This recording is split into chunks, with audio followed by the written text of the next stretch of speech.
விகடன் நேயர்களுக்கு வணக்கம். தமிழ்நாடு 2026 தேர்தல் 360 அப்டேட்ஸ் நிகழ்ச்சிக்கு உங்களை வரவேற்கிறோம். இந்த நிகழ்ச்சியில ஒவ்வொரு மாவட்டங்களும் இருக்கக்கூடிய தொகுதிகளில் என்ன நிலவரம், யார் யாரெல்லாம் சீட் கேட்கறாங்க அப்படிங்கிற விஷயங்களை தொடர்ந்து பார்த்துக்கிட்டு இருக்கோம். அந்த வகையில இந்த எபிசோட்ல நாம சென்னை மாவட்டம் தொகுதிகளை பார்க்க போறோம். சென்னை தங்கமயிலின் முதலாம் ஆண்டு விழா கொண்டாட்டம் வரும் மார்ச் 1ஆம் தேதி வரை ஏராளமான சிறப்பு தள்ளுபடிகள் உங்களுக்காக காத்திருக்கின்றன. வணக்கம். வணக்கம். தொகுதிகளுக்கு போறதுக்கு முன்னாடி எல்லாருக்கும் ஒரு தகவல் சொல்லலாம். ஜஸ்டிஸ் ஃபார் வெங்கட்லாம் போட்டாங்க போன எபிசோட்ல. வெங்கட்ட கூட்டு வந்துட்டோம். எதுக்கு ஜஸ்டிஸ் தெரியல, உங்களை விட்டு ஆள் வச்சு போட வச்சீங்களான்னு தெரியல. சரி, ஓகே. இந்த எபிசோட்ல ஃபர்ஸ்ட் தொகுதியா எது பார்க்கலாம்? சென்னை மாவட்டம் ரொம்ப பெரிய மாவட்டமாச்சு. எத்தனை தொகுதி இருக்கு? மொத்தம் 16 தொகுதி 16 தொகுதி இருக்கு. அதனால ஒரே வீடியோல அதை ஃபுல்லா பார்க்க முடியாது. இந்த தடவை நம்ம ஒரு 9 தொகுதியை பார்ப்போம். பாத்துரலாம். முதல்ல இந்த தொகுதி முதல் தொகுதி குளத்தூர் பாத்துருவோம். முதல் தொகுதி முதல்வர் தொகுதியே போயிடலாம். நீங்க முடிச்சிட்டீங்க பாரு. இதை வச்சுக்கோங்க, நான் சொன்னது தூக்கி. ஓகே, முதல்வர் தொகுதியை நம்ம பாக்குறோம். ப்ரோ, இது டைலாக் எழுதிட்டே வந்தீங்களா? இல்ல ப்ரோ, ஓகே, ஸ்பான்டேனியஸா வரும். ஓகே, போயிட்ல முன்னாடி போயிட்டிங். ஓகே, குளத்தூர் தொகுதியை பார்த்துடலாம். குளத்தூர் தொகுதியை பொறுத்தவரை அவர் சொன்ன மாதிரி முதலமைச்சருடைய தொகுதி. 2011ஆம் ஆண்டு உருவாக்கப்பட்ட இந்த தொகுதியில 3 தேர்தல்களா திமுக தான் வெற்றி பெற்றிருக்காங்க. முதல் தேர்தல்ல ரொம்ப டஃப் ஃபைட் முதலமைச்சருக்கு. கிட்டத்தட்ட சைதை துரைசாமி எதிர்த்து போட்டிட்டாரு. அதுல கிட்டத்தட்ட 2700 வாக்குகள் வித்தியாசத்துலதான் முதலமைச்சர் மு.க. ஸ்டாலின் அவர்கள் அப்போ வெற்றி பெற்றார். அதற்கு பிறகு 2 தேர்தல்கள்ல லீடிங் அதிகமா வந்துட்டாரு. ஆனா முதல் தேர்தல் கொஞ்சம் சவாலா தான் இருந்துச்சு. இப்போதைக்கு இது திமுக கோட்டையா தான் இருக்கு. 2021 தேர்தல் நிலவரம் என்னன்னு பார்த்தரலாம். 2021 தேர்தலில் முதலமைச்சர் மு.க. ஸ்டாலின் அவர்கள் 1,05,522 வாக்குகள் பெற்றிருந்தாரு. அதிமுக சார்பா போட்டியிட்ட ஆதி ராஜாராம் 35,138 வாக்குகள் பெற்றிருந்தாரு. அதே போல மக்கள் நீதி மையம் ஜெகதீஷ்குமார் அவர் 14,210 வாக்குகள் பெற்றிருந்தாரு. நாம் தமிழர் சார்பா போட்டியிட்ட கெமிலசு செல்வா அவங்க 11,304 வாக்குகள் பெற்றிருந்தாங்க. முதலமைச்சர் தொகுதியில கூட அவங்க 10,000 வாக்குகள் அப்படிங்கிறத வாங்கிடுறாங்க. 2021 இதுதான் நிலவரம். 2024 இங்க என்ன நிலவரம்? நாடாளுமன்ற தேர்தலை பொறுத்த வரைக்கும் இது வடசென்னை தொகுதிக்குள்ள வருது. குளத்தூர் தொகுதி. அங்க திமுக சார்பில் கலாநிதி வீராசாமி அவர் போட்டிட்டு இருந்தாரு. அவர் தான் இந்த தொகுதியிலும் சரி ஒட்டுமொத்தமாகவும் ஜெயிச்சாரு. 95,084 வாக்குகள் அவர் வாங்கியிருக்காரு. அவரை எதிர்த்து பிஜேபி சார்பில் பால் கனகராஜ் அவர் போட்டிட்டாரு. 25,585 வாக்குகள் வாங்கியிருக்காங்க. அதிமுக 3வது இடம் தான் இந்த தொகுதியை பொறுத்த வரைக்கும் வாங்கியிருக்காங்க. 18,000 வாக்குகள் தான் வாங்கியிருக்காங்க. நாம் தமிழர் கட்சி சார்பில் அமுதினி அப்படிங்கிறவங்க போட்டிட்டு ஒரு 13,000 வாக்குகள் வாங்கியிருக்காங்க. ஸோ கிளீனா இது திமுக ஒரு தொகுதி அப்படிங்கிறது எஸ்டாப்ளிஷ் ஆயிருக்கு நாடாளுமன்ற தேர்தலையும். ஆரம்ப கட்டத்துலதான் திமுக கொஞ்சம் டஃப் இருந்திருக்கு. சைதை துரைசாமி கொஞ்சம் தேமுதிகவும் சேர்ந்து நின்னாங்க. அதனால கொஞ்சம் ஓட்டு பிளஸ் சைதை துரைசாமி ஒரு முக்கியமான கேண்டிடேட். ஓகே, இப்போ என்ன நிலவரம்? இப்போ கண்டிப்பா முதல்வர் தான் திரும்ப அந்த தொகுதியில நிப்பாரு.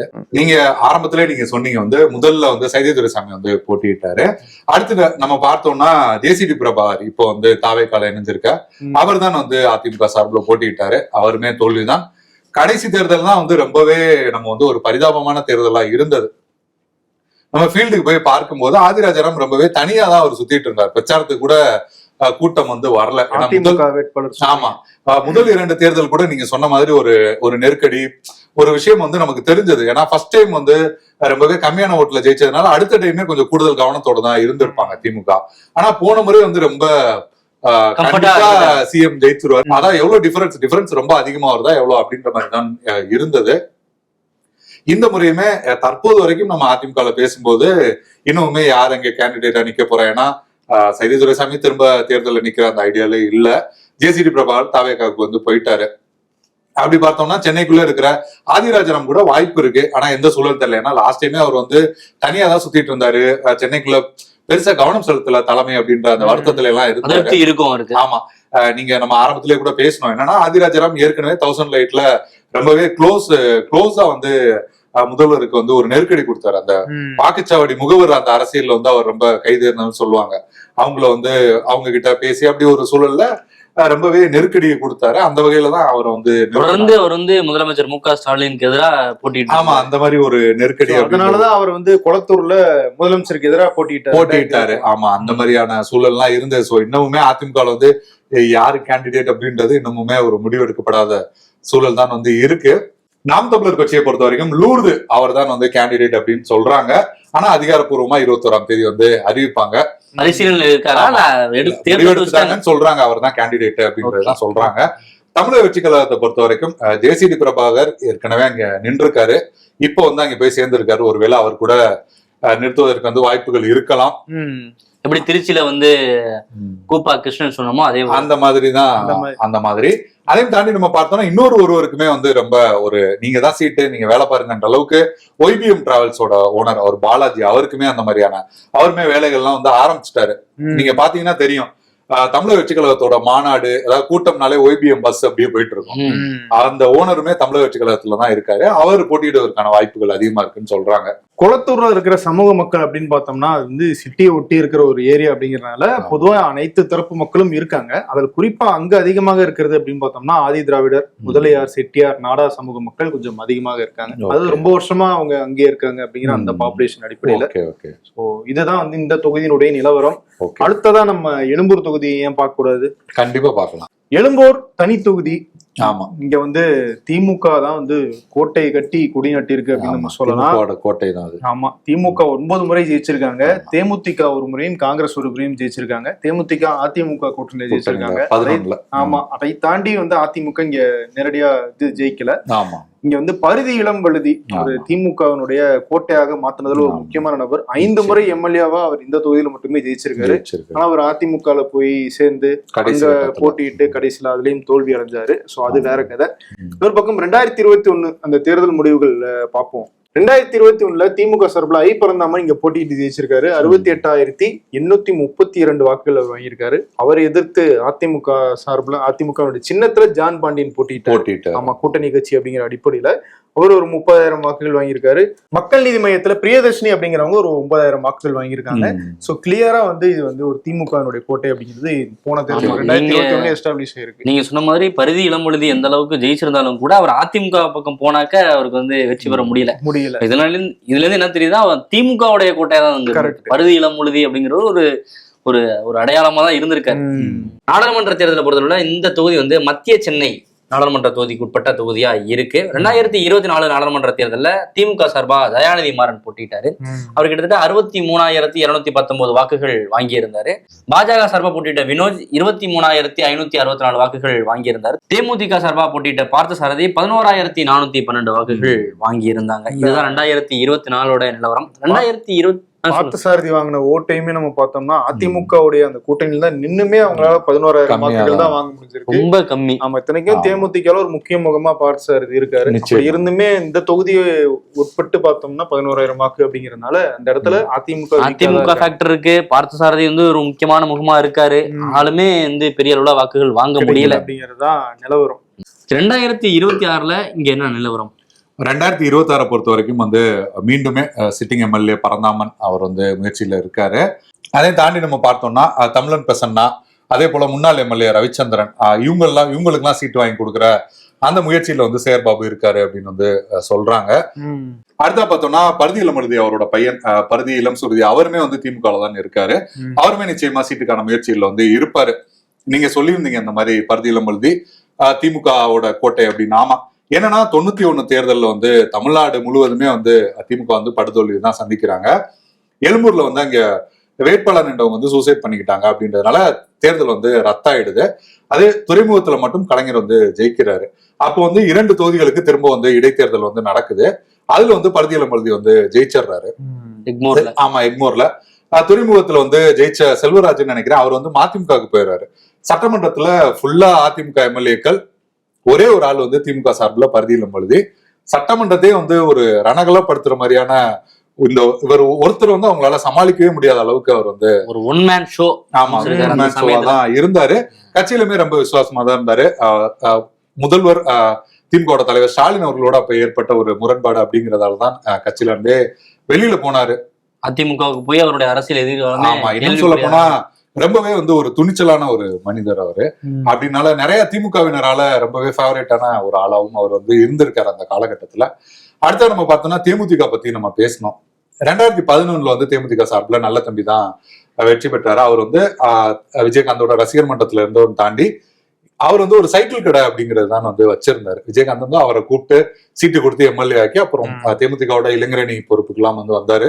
இப்பயுமே கட்சியில இருக்காரு. மேபி கூட்டணிக்கு கொடுத்தா திரும்ப நல்ல தம்பி நிக்கிறதுக்கான வாய்ப்புகள் கூட இருக்கு.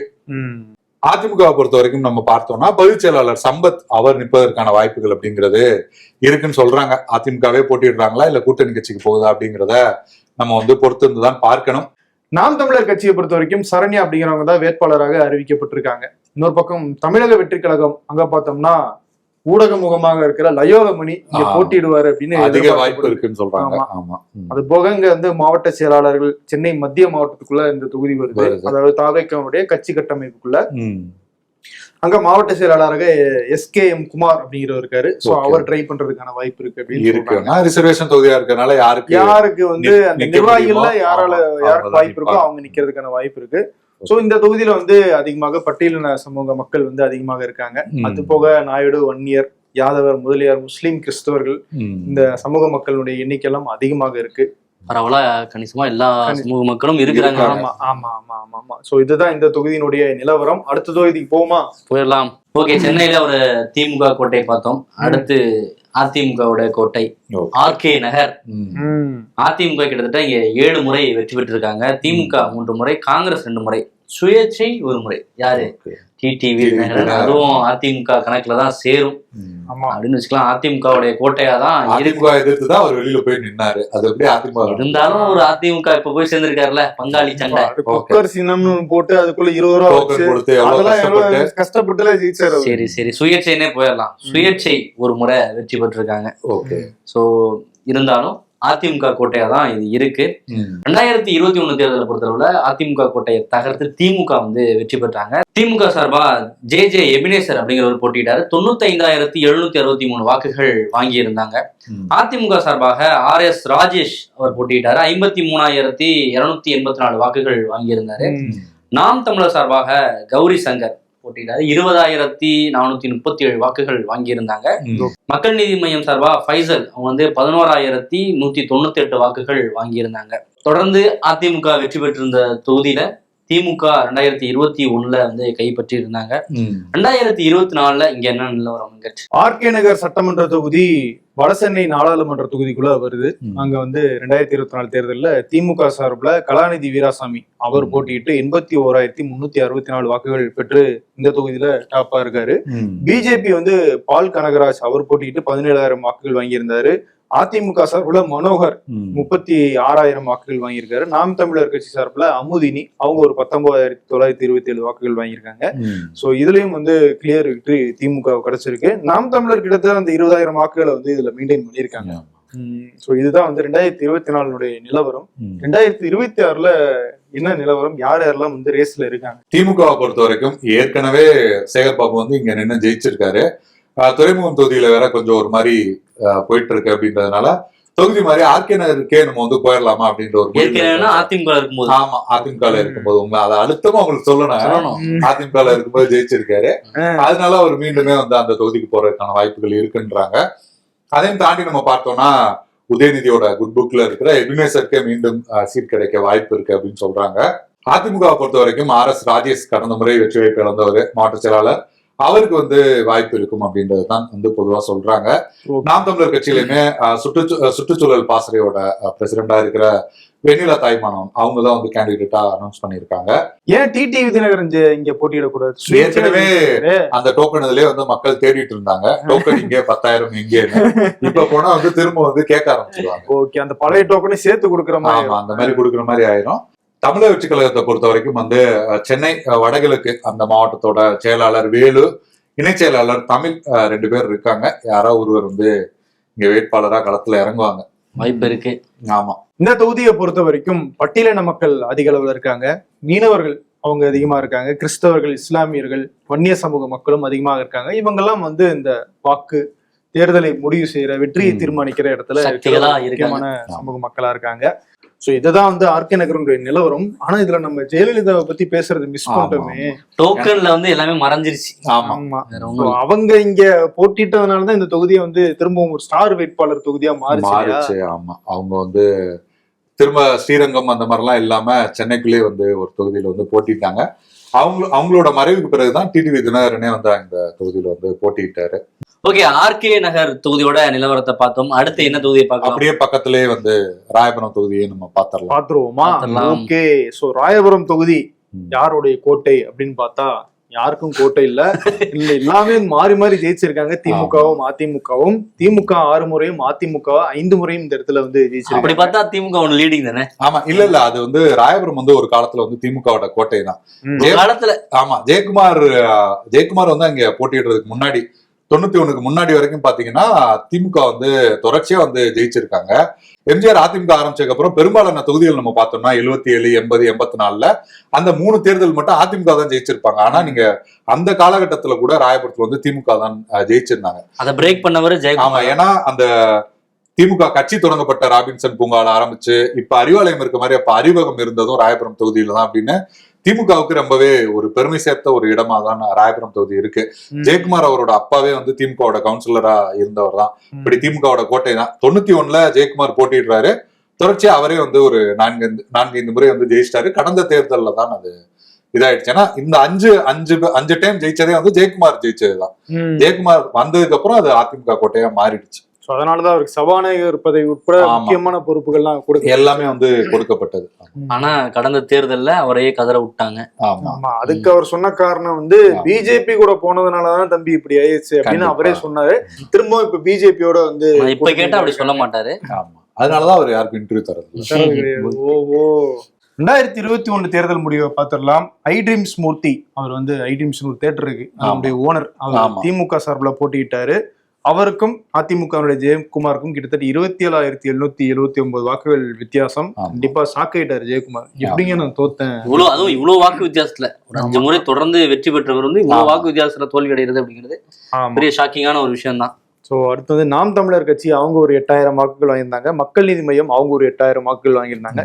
ஸோ இதுதான் வந்து 2023 நிலவரம். 2024 இந்த தொகுதி எப்படி இருந்துச்சு புண்ணியமூர்த்தி? ராயபுரம் சட்டமன்ற தொகுதி வடசென்னை நாடாளுமன்ற தொகுதிக்கு உட்பட்ட தொகுதியாக தான் இருக்கு. 2024 நாடாளுமன்ற தேர்தலில் திமுக சார்பாக போட்டியிட்ட கலாநிதி வீராசாமி கிட்டத்தட்ட 60,896 வாக்குகள் வாங்கியிருந்தாங்க. பாஜக சார்பாக போட்டியிட்ட பால் கனகராஜ் கிட்டத்தட்ட 12,193 வாக்குகள் வாங்கியிருந்தாங்க. அதிமுக சார்பாக போட்டியிட்ட மனோகர் 24,247 வாக்குகள் வாங்கியிருக்காங்க. நாம் தமிழர் இந்த தொகுதியை பொறுத்தவரை 8,570 வாக்குகள் வாங்கியிருக்காங்க.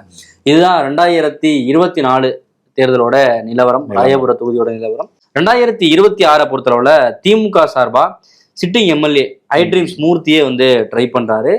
அவர் மட்டும் இல்லாம சுற்றுச்சூழல் அணி துணை செயலாளர் பல செல்வகுமாரும் சீட்டுக்கான ட்ரை பண்றாரு. முன்னாள் மாவட்ட செயலாளர் இளைய அருணாவும் முயற்சி பண்றாங்க.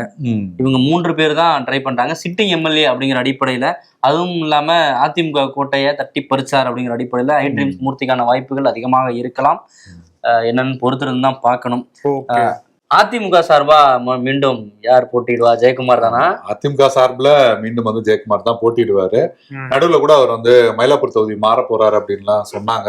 ஆனா அவர் வந்து நான் ஜெயிச்சாலும் தோத்தாலும் இந்த தொகுதியில தான் வந்து ராயபுரம் தான், ஆமா ராயபுரத்துலதான் நான் இருப்பேன் அப்படின்றத சொல்லியிருக்காரு. நம்ம பார்த்தோம்னா தெரியும், வெளியில வீடியோல போயிட்டு நிறைய இடத்துல நிகழ்வுகள் எல்லாம் போயிட்டு ஏன் என்னை வந்து தோக்கடிச்சிங்க அது அப்படின்னு சொல்லி நியாயம்லாம் கேட்டுட்டு இருந்தாரு. ஆமா, வீட்டுக்குள்ள எல்லாம் போய் சமைச்சிட்டுலாம் இருந்தாரு. அவ்வளவு எஃபர்ட் போட்டுட்டு வேற தொகுதி மாறுவாரா? ஏன்னா தொடர்ச்சியா ஜெயிச்ச தொகுதி. அதையும் தாண்டி நம்ம பார்த்தோம்னா அவரு ரொம்ப இளம் வயதுல வந்து அந்த தொகுதியில வந்து எம்எல்ஏவுமே ஆனார்.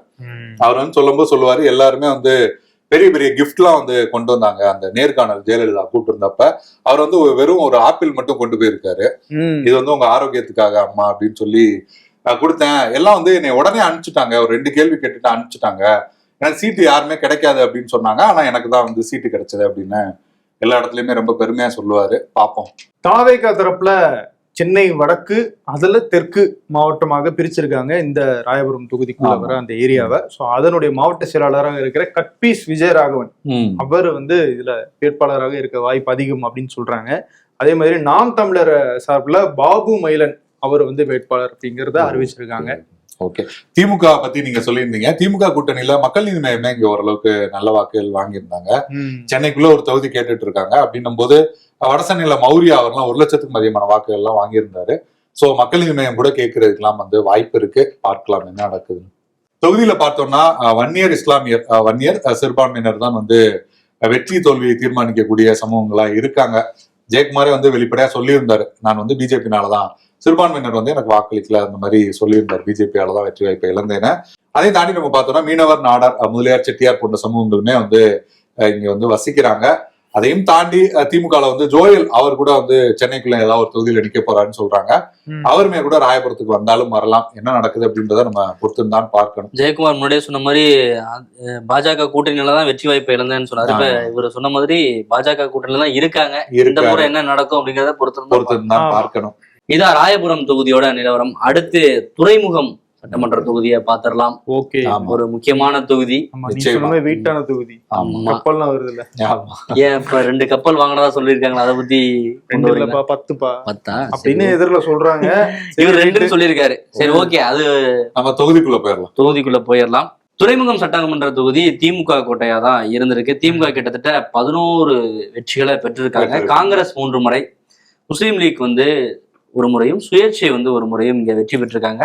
அதிமுக சார்பா 1 முறை பழ கருப்பையா அவர் போட்டியிட்டு வெற்றியும் பெற்றாரு. அப்புறம் ரிசைனும் பண்ணிட்டாரு. இந்த காரையும் புடுங்கினாங்க, எல்லாம் நடந்துச்சு. இப்படியான சம்பவங்கள்லாம் நடந்தது. 2021 தேர்தலை பொறுத்தளவுல இங்க வந்து திமுகவுக்கும் பாஜகவுக்கும் தான் நேரடி போட்டியா இருந்துச்சு. சேகர் பாபு திமுக சார்பா போட்டிக்கிட்டாரு, வினோஜ் பி செல்வம் பாஜக சார்பா போட்டிட்டாரு. கிட்டத்தட்ட 2 பேருக்கும் 27,224 வாக்குகள் வித்தியாசம் இருந்தது. ஆனா அந்த டயத்துல போட்டி வாக்கு எண்ணிக்கையில ரொம்ப டஃபா இருந்துச்சு, கடுமையாக ரொம்ப க்ளோஸ்ல இருந்தாரு. கடைசி முடிவு தான் 27,000 அப்படிங்கிற இடத்துல வந்து நின்னுச்சு. கடைசியில சஸ்பென்ஸ் வச்சிருந்திருக்காரு சேகர் பாபு. ஓகே, நாம் தமிழர் சார்பா போட்டிக்கிட்டவங்க வந்து கிட்டத்தட்ட 3,300 வாக்கு. நாம் தமிழருக்கு இங்க கொஞ்சம் குறைவான செல்வாக்கு தான். சென்னையில பெரும்பாலான தொகுதிகள்ல கம்மியான 3,300 வாக்குகள் தான் வாங்கியிருக்காங்க. மக்கள் நீதி மையமும் 3,700 வாக்குகள் தான் வாங்கியிருக்காங்க. 2024 நாடாளுமன்ற தேர்தல்ல இங்க என்ன நிலவரம்? மத்திய சென்னை நாடாளுமன்ற தொகுதிக்குள்ளதான் இந்த துறைமுகம் சட்டமன்ற தொகுதி வருது. 2024 நாடாளுமன்ற தேர்தலில் திமுக சார்பில் தயாநிதி மாறன் அவர் போட்டிட்டு இருந்தாரு. 53,649 வாக்குகள் வாங்கியிருந்தாங்க.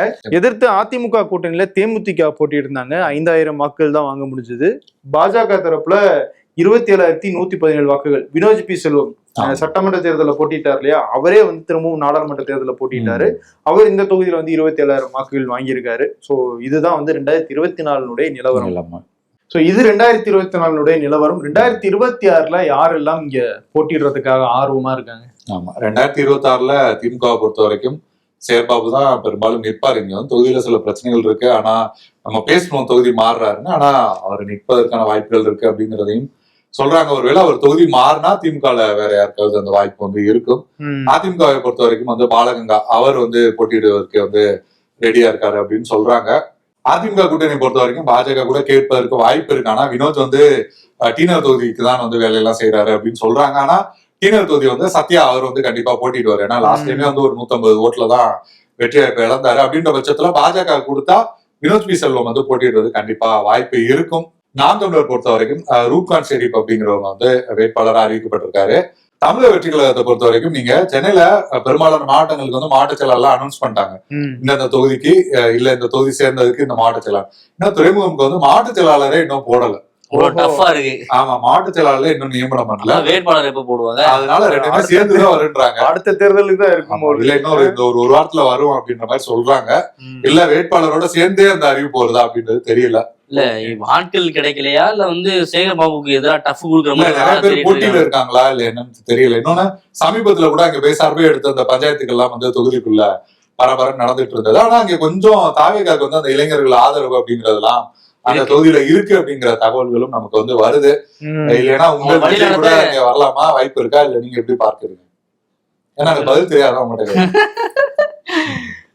இல்ல விஜயை பொறுத்த வரைக்கும் அவர் வி அப்படிங்கிற அந்த சென்டிமெண்ட்டை பாக்குறதா சொல்றாங்க. அதனால வின்னு எந்த தொகுதி ஆரம்பிக்குதோ அங்கதான் போட்டிடுவாருன்னு சொல்றாங்க.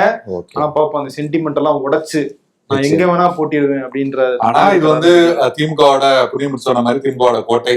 கலைஞர் 3 முறை ஜெயிச்சிருக்காரு, அன்பழகன் 3 முறை ஜெயிச்சிருக்காரு, செல்வராஜ் அவர் ஜெயிச்சிருக்காரு, இப்ப சேகர்பாபு ஜெயிச்சிருக்காருன்னு சொல்லி லிஸ்ட் வந்து ரொம்பவே பெருசாதான் வந்து போயிட்டு இருக்கு. எல்லாருமே நல்ல வெற்றியை பெற்றிருக்காங்க.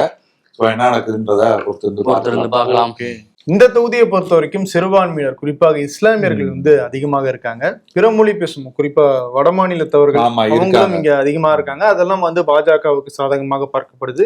பட்டியல் சமூக மக்களும் அதிகமாக இருக்காங்க. இவங்கெல்லாம் வந்து வெற்றி தோல்வியை தீர்மானிக்கிற ஒரு இடத்துல இருக்காங்க. சோ இதுதான் வந்து இந்த துறைமுகம் தொகுதியினுடைய நிலவரம். உங்கள் அபிமான சென்னை தங்கமயிலின் முதலாம் ஆண்டு விழா சிறப்பு சலுகை. நீங்கள் வாங்கும் செயின், மாலை, வளையல்களுக்கு சேதாரத்தில் 50% வரை தள்ளுபடி. இச்சலுகை மார்ச் 1ஆம் தேதி வரை மட்டுமே. தங்கம் வாங்க தங்கமயிலுக்கு வாங்க.